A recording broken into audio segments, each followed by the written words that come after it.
About a year ago, my charge to you this morning is to talk about the love fest we have with our AAC liaisons.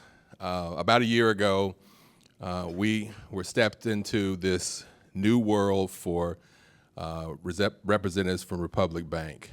We opened up a branch in the Bellevue community, and they were talking about ways to give back. And we had a meeting, and we met some people from Adopt a Class, and we fell in love with the program. We understood there was a great opportunity for us to give back.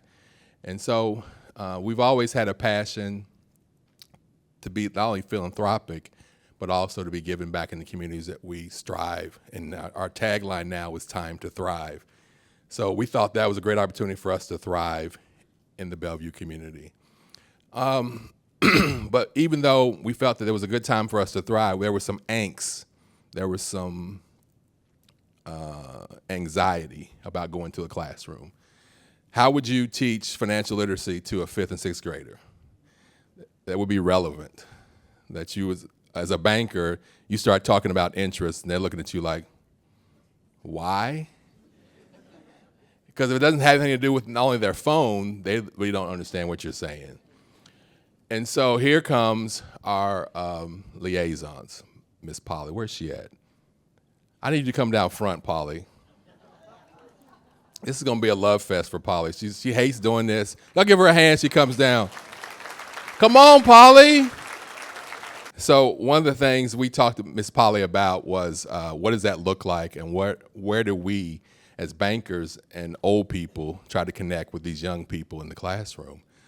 She gave us some good ideas, gave us some good information to kind of take off that angst, gave us a time frame, how long because one of the things you don't want to be is laborious to a bunch of 5th and 6th graders. They will turn you out. There's two things kids pick up real quick, the 2 F's. This is not on the script, but it's the 2 F's. This is free. I'm going to charge you for this. The first one is fear. You walk into the classroom and you're scared, they pick up on it real quick. And the second one is fake.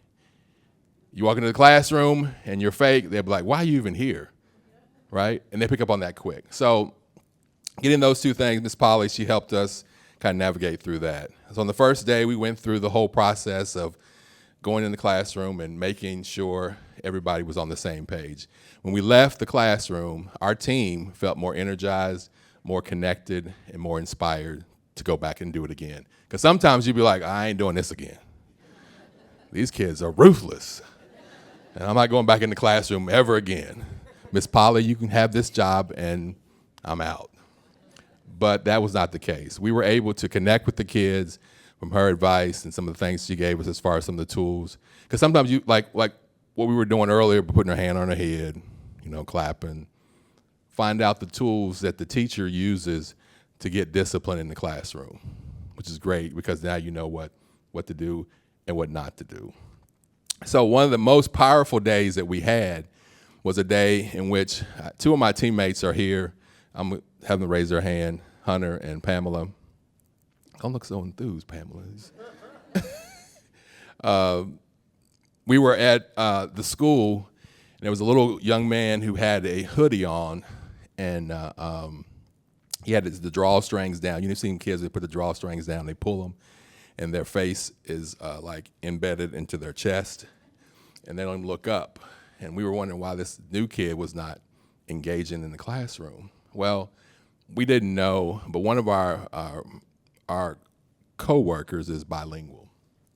And the kid in the classroom, or the student in the classroom, only spoke Spanish.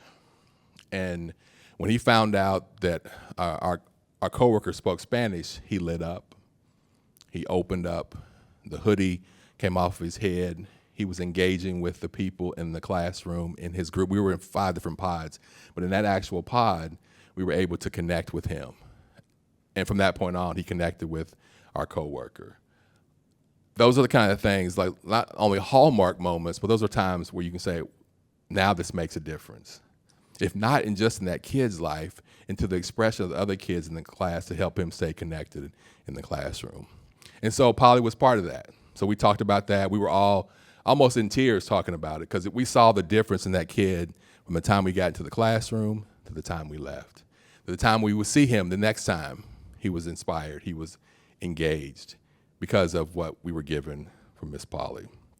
So the transformation of this hallmark moment made a huge difference, not only in our lives, but because of our liaisons. She was our anchor when it came to the challenge. Her role extended beyond logistics or planning. She modeled to us what it meant to lead with the heart.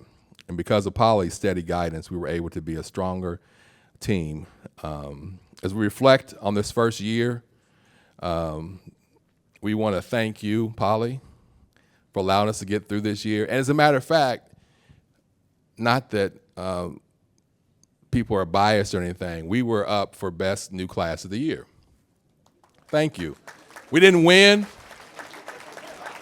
which I ain't gonna bring that up no more. I'm not bitter or anything. I'm just saying we didn't win, but we were up for it. We were nominated. So I want to thank Polly and the whole AAC staff for helping us connect this first year in such a remarkable way that our lives, the lives of the students that we were engaged with, will never be the same. And it made it for an unforgettable year. So thank you, Polly. Thank you, AAC.